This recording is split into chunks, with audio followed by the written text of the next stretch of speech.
धन गुरु अर्जन देव जी महाराज जगत ਦੇ ਇੱਕ ਐਸੇ ਅਵਤਾਰੀ ਪੁਰਸ਼ ਨੇ ਜਿਨ੍ਹਾਂ ਦੀ ਮਿਸਾਲ ਘੱਟ ਹੀ ਮਿਲਦੀ ਹੈ।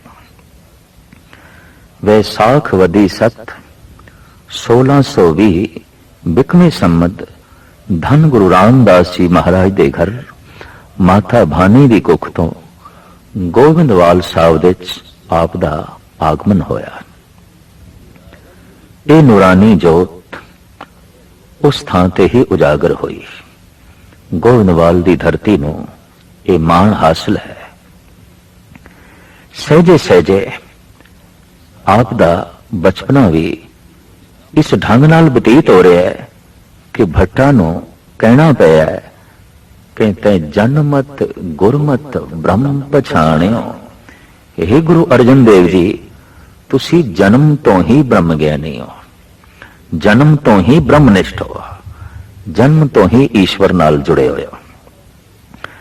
ਇਸ ਦਾ ਇੱਕ ਇਤਿਹਾਸਕ ਸਬੂਤ ਵੀ ਮਿਲਦਾ ਹੈ ਕਿ ਅਜੇ ਆਪ ਸਿਰਫ 1 ਸਾਲ ਦੇ ਸਨ ਤੇ ਆਪ ਧੰਨ ਗੁਰੂ ਅਮਰਦਾਸ ਜੀ ਮਹਾਰਾਜ ਦੇ ਸਿੰਘਾਸਣ ਤੇ ਚੜ੍ਹਨ ਦੀ ਕੋਸ਼ਿਸ਼ ਪੈ ਕਰਦੇ ਸਨ। ਹੁਣ 1 ਸਾਲ ਦੇ ਬਾਲਕ ਦੀ ਕਾਇਆ 2.5 ਫੁੱਟ ਉੱਚਾ ਸਿੰਘਾਸਣ ਪੂਰੀ ਕੋਸ਼ਿਸ਼ ਕਰਨ ਲੇਕਿਨ ਸਰੀਰ ਚੜ੍ਹ ਨਾ ਸਕੇ। ਮਾਤਾ ਭਾਨੀ ਜੀ ਭੱਜੇ ਹੋਇਆ ਹੈ, ਇੱਕਦਮ ਆਪ ਨੂੰ ਚੁੱਕਿਆ ਔਰ ਆਖਿਆ ਲਾਲ ਜੀ ਇਸ ਗੱਦੀ ਤੇ ਨਹੀਂ ਬੈਠਦਾ, ਇਹ ਧੰਨ ਗੁਰੂ ਅਮਰਦਾਸ ਜੀ ਮਹਾਰਾਜ ਦਾ ਸਿੰਘਾਸਣ ਹੈ, ਇਸ ਤੇ ਨਹੀਂ ਬੈਠੀਦਾ। ਇਤਨੇ ਚ ਗੁਰੂ ਅਮਰਦਾਸ ਜੀ ਮਹਾਰਾਜ ਆ ਗਏ। ਭਾਨੀ ਦੇ ਹੱਥੋਂ ਬੱਚੇ ਨੂੰ ਬਾਲਕ ਗੁਰੂ ਅਰਜਨ ਦੇਵ ਜੀ ਨੂੰ ਲੈ ਸਿੰਘਾਸਣ ਤੇ ਬਿਠਾ ਕੇ ਕਹਿਣ ਲੱਗੇ ਇਹ ਦੋਹਤਾ ਬਾਣੀ ਕਾ ਬਹੁਤਾ, ਇਹ ਤੇ ਬਾਣੀ ਦਾ ਜਹਾਜ਼ ਹੈ ਤੇ ਜੇ ਇਹੀ ਸਿੰਘਾਸਣ ਤੇ ਨਹੀਂ ਬੈਠੇਗਾ ਤੇ ਫਿਰ ਕੌਣ ਬੈਠੇਗਾ। ਇਹ ਭਵਿਸ਼ਵਾਕ, ਇਹ ਦੂਰ ਦ੍ਰਿਸ਼ਟੀ ਗੁਰੂ ਅਮਰਦਾਸ ਜੀ ਮਹਾਰਾਜ ਦੀ ਸਹੀ ਸਾਬਤ ਹੋਈ। ਵਾਕਈ ਗੁਰੂ ਅਰਜਨ ਦੇਵ ਜੀ ਮਹਾਰਾਜ ਬਾਣੀ ਦੇ ਬਹੁਤ ਔਰ ਬਾਣੀ ਦੇ ਜਹਾਜ਼ ਜਗਤ ਦੇ ਚ ਕਹਿਲਾਏ। ਆਪ ਦੀ ਅਜ਼ੀਮ ਦੇਨ ਹਰਿਮੰਦਰ ਤੇ ਫਿਰ ਤਰਨ ਤਾਰਨ ਦਾ ਮਹਾਨ ਤੀਰਥ ਤੇ ਅਸਥਾਨ ਹੈ। ਕਹਿੰਦੇ ਨੇ ਜਦ ਆਪ ਨੇ ਹਰਿਮੰਦਰ ਤਾਮੀਰ ਕਰਾਉਣ ਦੀ ਸੋਚੀ, ਉਸਾਰਨ ਦੀ ਸੋਚੀ ਤਾਂ ਆਪ ਦੇ ਅੰਦਰ ਖਿਆਲ ਆਇਆ ਨਹੀਂ ਕਿਸ ਕੋਲੋਂ ਰਖਾਈਏ, ਬੁਨਿਆਦੀ ਪੱਥਰ ਕਿਸ ਕੋਲ ਰਖਾਈਏ। ਆਪ ਨੇ ਇਸ ਦੀ ਨੀਂਹ ਸਾਈਂ ਮੀਆਂ ਮੀਰ ਪਾਸੋਂ ਰਖਾਈ। ਇਸ ਤਰੀਕੇ ਨਾਲ ਵਿਤਕਰਿਆਂ ਤੋਂ ਉੱਚੀ ਦੁਨੀਆ, ਭੇਦਭਾਵ ਤੋਂ ਉੱਚੀ ਦੁਨੀਆ ਦਾ ਸਬੂਤ ਆਪਨੇ ਮੁਹੱਈਆ ਕੀਤਾ। ਹਰਿਮੰਦਰ ਸਾਹਿਬ ਦੀ ਨੀਂਹ ਸਾਈਂ ਮੀਆਂ ਮੀਰ ਨੇ ਰੱਖੀ, ਜੋ ਸਿੱਖ ਇਤਿਹਾਸ ਦੇ ਵਿੱਚ ਪੂਰਨ ਤੌਰ ਤੇ ਉਜਾਗਰ ਹੈ। ਗੁਰੂ ਅਰਜਨ ਦੇਵ ਜੀ ਮਹਾਰਾਜ ਦੀ ਹੋਰ ਅਜ਼ੀਮ ਦੇਨ ਧੰਨ ਗੁਰੂ ਗ੍ਰੰਥ ਸਾਹਿਬ ਜੀ ਮਹਾਰਾਜ ਦੀ ਸੰਪਾਦਨਾ। ਗੁਰੂ ਗ੍ਰੰਥ ਸਾਹਿਬ ਜੀ ਮਹਾਰਾਜ ਪੋਥੀਆਂ ਦੇ ਰੂਪ ਵਿੱਚ ਸਨ। ਕੁਝ ਪੋਥੀਆਂ ਬਾਬਾ ਮੋਹਨ ਜੀ ਪਾਸ ਸਨ, ਗੋਬਿੰਦਵਾਲ ਸਾਹਿਬ। ਕਹਿੰਦੇ ਨੇ ਬਾਬਾ ਬੁੱਢਾ ਜੀ ਪੋਥੀਆਂ ਲੈਣ ਲਈ ਗਏ, ਮਾਯੂਸ ਲੋਟੇ। ਭਾਈ ਗੁਰਦਾਸ ਜੀ ਪੋਥੀਆਂ ਲੈਣ ਲਈ ਗਏ, ਮੋਹਨ ਜੀ ਨੇ ਨਹੀਂ ਦਿੱਤੀਆਂ। ਤਾਂ ਨੰਗੀ ਪੈਰੀ ਧੰਨ ਗੁਰੂ ਅਰਜਨ ਦੇਵ ਜੀ ਮਹਾਰਾਜ ਆਪ ਚੱਲ ਕੇ ਗਏ। ਉੱਥੇ ਜਿਸ ਢੰਗ ਨਾਲ ਪ੍ਰਭੂ ਮੋਹਨ ਦੀ, ਅਕਾਲ ਪੁਰਖ ਮੋਹਨ ਦੀ ਉਸਤਤੀ ਕੀਤੀ ਤੇ ਆਖਿਆ ਮੋਹਨ ਤੇਰੇ ਉੱਚੇ ਮੰਦਰ। ਪ੍ਰਭੂ ਦੀ ਇਸ ਉਪਮਾ ਨੂੰ ਮਿੱਠੀ ਆਵਾਜ਼, ਮਿੱਠੀ ਧੁਨੀ ਦੇ ਰਾਹੀਂ ਜਦ ਸੁਣਿਆ, ਸਮਾਧੀ 'ਚ ਬੈਠੇ ਮੋਹਨ ਜੀ ਦੀ ਅੱਖ ਖੁੱਲੀ, ਆਪ ਥੱਲੇ ਆਏ। ਚੌਬਾਰਾ ਮੋਹਨ ਜੀ ਦਾ ਅੱਜ ਵੀ ਇੱਕ ਸੁੰਦਰ ਯਾਦਗਾਰ ਦੀ ਤਰ੍ਹਾਂ ਬਣਿਆ ਹੋਇਆ ਹੈ। ਆਪਨੇ ਗੁਰੂ ਅਰਜਨ ਦੇਵ ਜੀ ਮਹਾਰਾਜ ਨੂੰ ਅੰਦਰ ਬਿਠਾਇਆ, ਪੋਥੀਆਂ ਹਵਾਲੇ ਕੀਤੀਆਂ, ਲੇਕਿਨ ਕੁਝ ਬਚਨ ਵੀ ਕਹੇ ਜੋ ਕਵੀ ਸੰਤੋਖ ਸਿੰਘ ਜੀ ਮਹਾਰਾਜ ਨੇ ਇੰਜ ਲਿਖੇ ਨੇ। ਪ੍ਰਥਮ ਹਮਾਰੀ ਵਸਤ ਲਈ ਪਿਤ ਪਾਸਤੇ, ਕੁਲ ਭਨੇ ਅਨ ਕੀ ਹੋਤੀ ਜੋ ਗੁਰਤਾ ਜਾਸਤੇ। पहले ते तुसी साडे पिता गुरु अमरदास जी महाराज दे पासों ये सिंघासन प्राप्त कर लिया। थोड़े पिता ने प्राप्त कर लिया। वस्तु साडी सी, तुसी खो ली। वस्तु ते भलियां दे कोल सी, सोडियां ने खो ली। प्रथम हमारी वस्तु लई तित पासते, कुल भनयन की होती जो गुरता जासते। लाज न धारो आप अबै चल आयो, सब गुरुअन के शब्द लैन हित धायो। ते हुण थानू शर्म नहीं आउंदी, गद्दी ते चली गई साडे कोलों, हुण पोथियां लैन लई आ गए, हुण सतगुरां दे बचन लैन लई जो है आ गए। पर हाथ जोड़ के गुरु अर्जन देव जी महाराज बैठे रहे। गुरु अमरदास जी महाराज दी पावन संतान जान के, समाधि लीन पुरुष जान के मन दे सत्कार बनाई रखिया। निंदा उस्तत ब्याज बचन मोहन कहे। बाबा मोहन जी ने ये ठीक है, इंज लगता है जिवें निंदा कीती है, पर निंदा च भी उस्तति कर रहे ने कि तुसी महान निकले, सौगात साडे पिता कोल सी, लै गए तुसी, असी योग नहीं निकले। साडे कोले योग्यता नहीं सी कि असी पिता कोले प्राप्त कर दे, पर तुसी लै गए, थोड़े पिता लै गए, सौगात साडे घर दी पै गई, थोड़ी जो है झोली च। इस तरह निंदा विच लिपटे हुए उस्तत दे बचन बाबा मोहन जी ने कहे। इन्हां पोथियां नूं अपने सिर दे उत्ते रख के गुरु अर्जन देव जी महाराज अमृतसर विच आए। रामसर विच बैठ के आपने धन गुरु ग्रंथ साहब जी महाराज की जद संपादना आरंभ की थी, आप बोलते गए, भाई गुरदास लिखते गए। गुरु ग्रंथ साहब जी महाराज की पावन बीड़ दे पहले उच्चारण करता गुरु अर्जन देव जी, लिखारी भाई गुरदास जी।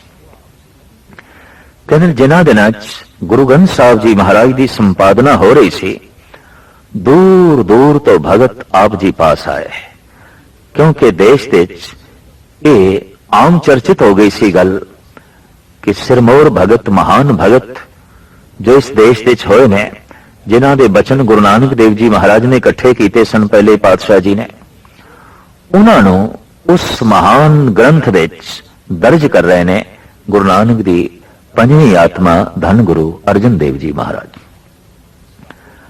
तां आप दे जो समकाली सन भगत सूरदास इत्यादक, कान्हा जी, पीलू जी, छज्जू जी और इस तरीके नाल कवि जमाल हुसैन इत्यादक, ये भी अपने अपने बचन कलाम लेके रामसर श्री अमृतसर साहब जो है पहुंचे। कहने जदों तरतीब दे रहे सन, उदों ही कान्हा जी का आगमन होया और पीलू जी का और जमाल हुसैन का। साहब कहने लगे, तुसी अपने बोल सुनाओ, अगर वो गुरु ग्रंथ साहब जी महाराज के अंदर दर्ज करने के लायक होए तो असी दर्ज करांगे। तो कान्हा जी दे ये बचन, मैं ओही रे, मैं ओही रे, अजे पूरे वाक बोलने सन ते गुरु अर्जन देव जी महाराज ने चुप करा दिता। आख्या चुप रहे, असी मैं दे चलीन नहीं होना, तू दे चलीन होना है। असी मैं मिटानी है, असी ओ साधना करनी है कि मैं मिट ही जाए, मैं भुल ही जाए और तू प्रगट होवे, तू ही तू रह जावे। इस वास्ते इन्हां बचनां च अहंकार दी बू आउंदी है, निरंकार दी सुगंधी नहीं। कहंदे ने फिर छज्जू अगे आया, वो कहने लगा, कागज संधि पुत्री तो भी प्रिय ना निहार, यही मार ले जावई यथा बिलोचन धाड़। स्त्री अगर कागज की भी बनी हुई है, उसकी कोई तस्वीर भी है तो नहीं देखनी चाहिए, ये नरकां विच लै जांदी है, ये नरक दुआरी है। गुरु अर्जन देव जी महाराज कहने लगे, अपनी मां नूं वेखदा हुंदा है कि नहीं, भैन नूं वेखदा है कि नहीं, आखिर वो स्वरूप भी स्त्री है तो वह भी तेनों नरकां च सुटेगी। ये बोल भी साडी मत ते पूरे नहीं उतरदे, रब्बी सिद्धांत ते पूरे नहीं उतरदे।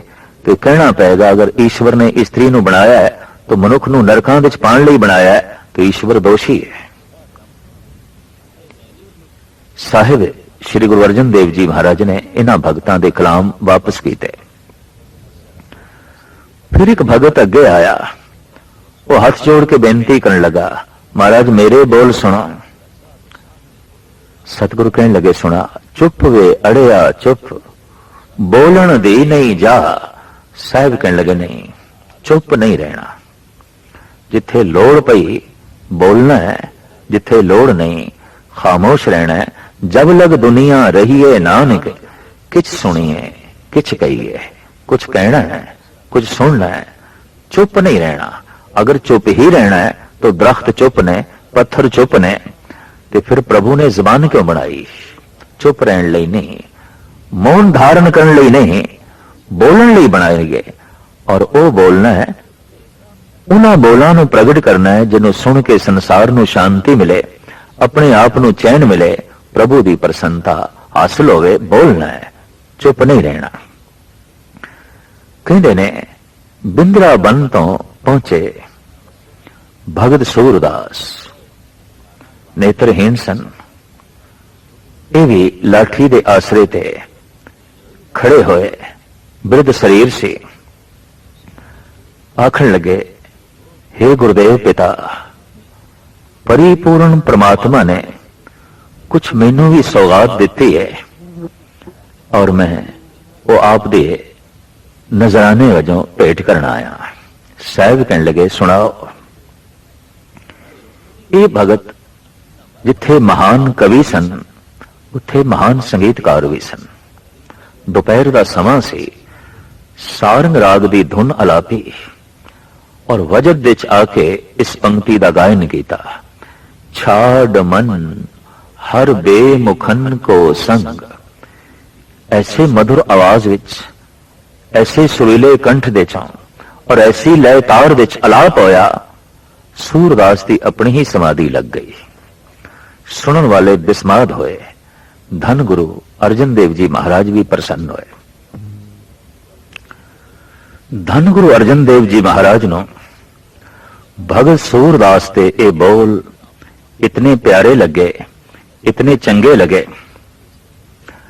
आप सोची पे ने कि सूरदास अगे वधे, पूरा वाक सुनिए ते गुरु ग्रंथ साहब जी महाराज दे दर्ज करिए। इतने च लांगरी सिंह आया, हाथ जोड़ के बेनती करने लगा, महाराज लंगर तैयार है, पंक्तां बिराज गईयां ने और आप दी उड़ीक है। सतगुरुदेव जी महाराज सोचते ने, जाइए ते भगत दी तोहीन जो जुड़ गया प्रभु नाल, ते ना जाइए तो पंक्तां लग चुकियां ने अन्न दी तोहीन, लंगर दी तोहीन। भगत दा भी सन्मान रह जाए और पंगत दे च भी जा बैठिए। तो गुरु अर्जन देव जी महाराज ने भाई गुरदास को हुक्म किया कि आप इन्हां दी एक पंक्ति ही दर्ज कर दो। गुरु ग्रंथ साहब जी महाराज दे अंदर इस भगत दी इको ही पंक्ति है, छाड़ मन हर बेमुखन को संग। भाई गुरदास जी ने यह पंक्ति दर्ज करके कबीर जी दा बाद विच एक शब्द चढ़ाया गया, सारंग राग की समाप्ति हुई। तो भाई गुरदास जी कहने लगे, महाराज जगत नूं किस तरह पता चलेगा, संगतां नूं ये बोध किस तरह हासिल होवेगा कि ये पंक्ति भगत सूरदास जी दी है। साहब कहने लगे, इसका सिरलेख लिखो। हुण पंक्ति लिखवाण तो बाद सिरलेख लिखवांदे ने। ऊपर लिखो, सारंग महला पंजवा सूरदास। साहब कहने लगे, शब्द असी उचारण करते हैं और शब्द सूरदास नूं भेंट करते हैं, उसके नाम ते उचारण करते हैं ताकि उसका नाम गुरु ग्रंथ साहब जी महाराज दे दर्ज हो जाए। गुरु अर्जन देव जी की सोचनी सूरदास नूं अमर करने का जज्बा। शब्द गुरु अर्जन देव जी महाराज का है, लेकिन उस विच नानक शब्द नहीं है, सूरदास है। सूरदास के ऊपर एक पंक्ति है, ये जगत नूं पता चले कि ये एक पंक्ति सूरदास की है, थल्ले दा शब्द गुरु अर्जन देव जी महाराज ने सूरदास नूं भेंट कीता है तो सिरलेख ये लिखवाया, सारंग मल्ला पंजवा सूरदास। थले जो पावन वाक है इंज है, हर के संग बसे हर लोक, तन मन अर्प सरबस सब अर्प्यो, आनंद सहज धुन जोक। श्याम सुंदर तज आन जो चाहत, जिम कुसटी तन जोक, सूरदास मन प्रभहत लीनो दीनो एह परलोक। सूरदास दे मन नूं प्रभु ने अपने हत्थां च लिया और परलोक दे सुख इस लोक विच दे दिते ने। ऐसा क्यों? सूरदास की समझ दे एक गल आ गई है कि श्याम सुंदर तज आन जो चाहत, ज्यों कुष्टी तन जौक। प्रभु नूं छड़ के किसी होर वस्तु की वासना करनी, ये ते इंज है जिवें जौक कोड़ी दा खून पींदी है मिठा जान के, ते बाद विच तड़प तड़प के अपने प्राण गवा बैठती है, अपनी जान दे देंदी है। इस तरह भट्टां दे सोईए, कबीर फरीद दे श्लोक, ते फिर संपूर्ण गुरु ग्रंथ साहब जी महाराज की संपादना करके आपने प्रकाश करवाया हरिमंदिर साहब दे। हुक्मनामा बाबे बुढ़े जी ने लिया, आपने श्रवण किया और उत्थे सारी संगत नूं जो आपने ताकीद की थी वो ये, सतगुर के शरीर हैं जो सब थान समय सब ना दरसै हैं। मेरा जिहड़ा शरीर है ਇਹਦੇ दर्शन सारी थावां ते नहीं हो सकते, मेरी काया व्यापक नहीं है। ग्रंथ हृदा गुरु को एहो जानो, उत्तम है सब काल रहे हैं। गुरु दा हिरदा, गुरु दी आत्मा, गुरु ग्रंथ नूं जानना, ये हर वक्त मौजूद ने और हर थां ते मौजूद ने। शब्द बिल्कुल नाल रह सकता है मनुख दे, गुरु मेरे संग सदा है नाल। तो आप कहते मेरे स्वरूप ते यहाँ ते है दीरग, साहिब जान अदायब तय। मेरे तो वड्डा करके जानना, क्योंकि मैं आप उपासक हाँ, मैं आप शब्द गुरु नूं मत्था टेकना, ये प्रभु दे बोल ने, परमात्मा दे बोल ने, नाजुल होए ने, उतरे ने। इस तरीके दे नाल हरिमंदिर साहब दे अंदर धन गुरु ग्रंथ साहब जी महाराज दा आपने प्रकाश करवाया। पृथ्वी चंद मन विच अपनी ईरखा वधाई जा रहा सी। कहंदे ने चारों पासे मसंदा की आमद भी रोक दी, संगतां की आमद भी उसने जबरन रोकी, और इस तो इलावा सुली खान नूं भी उकसाया है।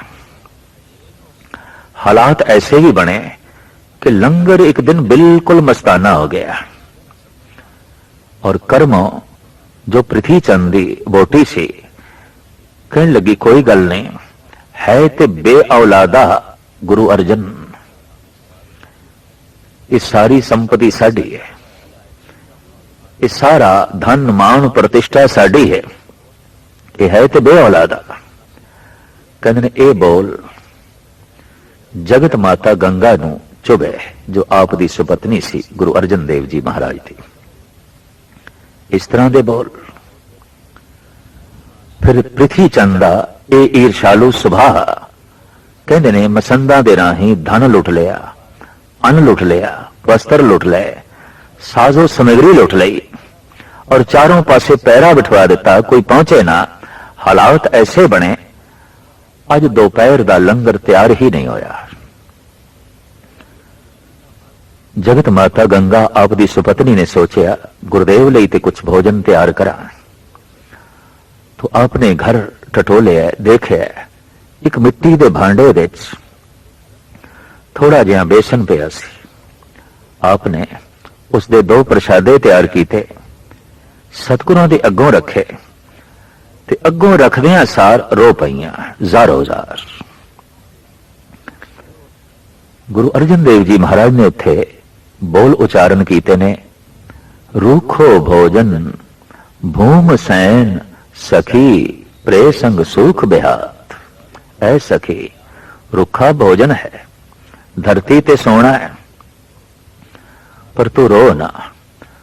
पृथ्वी चंद अन्न लुट के ले गया, धन लुट के ले गया, वस्त्र लुट के ले गया, पर इन्हां नियामतां दे देण वाला जो दाता है वो ते मेरे हिरदे च बैठा है, उसनों लुट के ते नहीं ले गया। सागर मेरे कोल है, सूरज मेरे कोल है, महाशक्ति मेरे कोल है, प्रभु मेरे कोल है, उन्हें जमीन दे उत्ते ही आनंद बना दिता है और उसने रुखे भोजन दे च भी स्वाद बना दिता है, रस बना दिता है।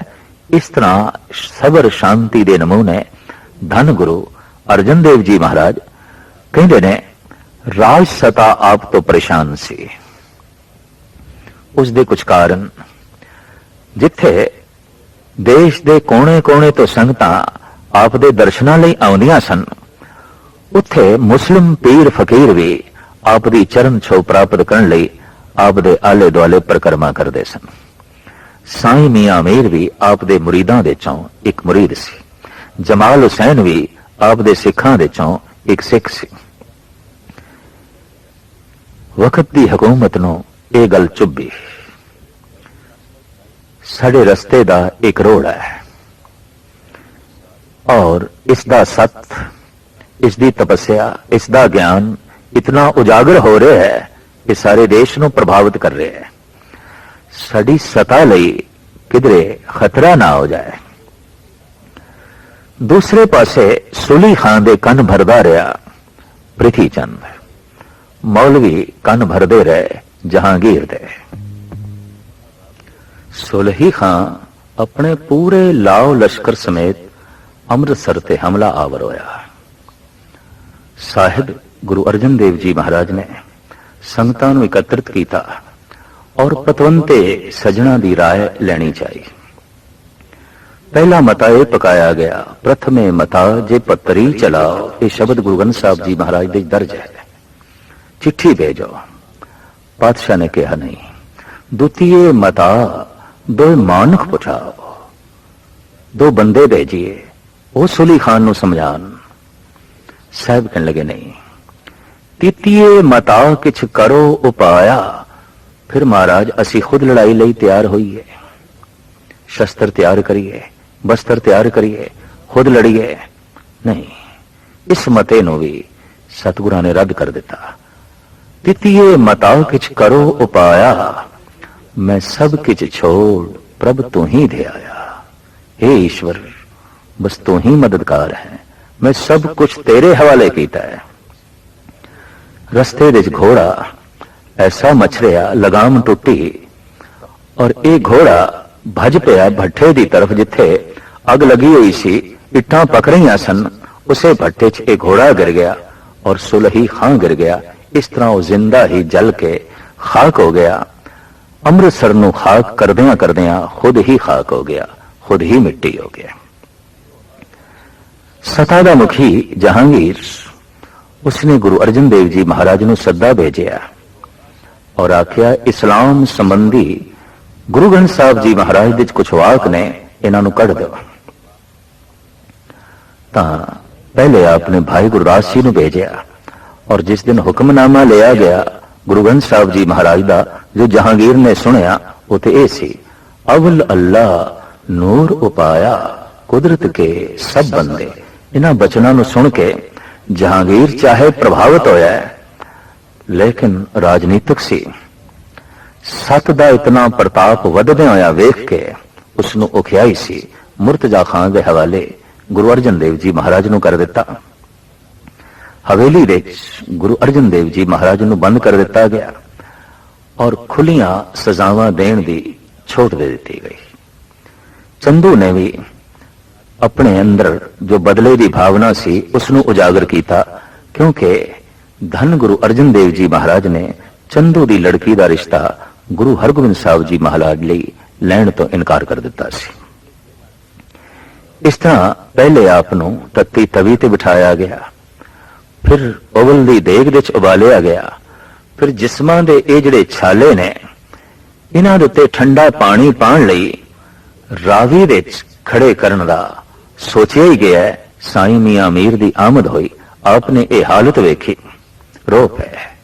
उस वक्त साहब कहने लगे, सुन कहा सतगुरु ने मियां छोड़ो प्रीति चाम से, क्या हुआ तन तप गया मन शांत है हरि नाम से। आप रावी दे कंडे ते पहुंचे, गहरे पानी विच आप नूं लै गए। दोखियां दा ते ख्याल सी कि जले हुए पिंडे नाल जैसे ठंडा पानी छुएगा तड़पना ज्यादा होगी, तकलीफ ज्यादा होगी, पर उत्थे भी हाथ जोड़ के जो साहिब कहते ने, सेवक की ओढ़क निभही प्रीत, जीवत साहिब सेवियो अपना, चलते राख्यो जीत। हे प्रभु, लख लख तेरा शुक्र है, जन्म तो लेके अंत तक तेरी प्रीति निभ गई। तेरी रजा विच रहे, तेरे भाने च रहे, आ गया मैं सूख, आ गया मैं भूख, सोई कर सूखा, सोग हरख नहीं जान्यो, जो जो हुक्म भयो साहिब का, सो माथे ले मान्यो। जन्म तो लेके अंत तक प्रभु मैं तेरे हुक्म नु मनिया, तेरे हुक्म विच जीविया, और अज अंतिम समय भी तेरा हुक्म मैनू मिठा लग रहा है। इस वास्ते लख लख तेरा धन्यवाद, शुकराना। भट्टा ने उपमा वजों ये वाक उच्चारण किया है, जब लो ने भाग लिलार उदे, तब लो भ्रम ते फिरते बौधायो, कल घोर समुद्र में बूढ़त थे, कब हूं मिट है नहीं रे पछतायो, तत्व विचार यह मथरा, जग तारन को अवतार बनायो, जपयो जिन अर्जुन देव गुरु, फिर संकट जौन गर्भ नहीं आयो, जपयो जिन अर्जुन देव गुरु, फिर संकट जौन गर्भ नहीं आयो।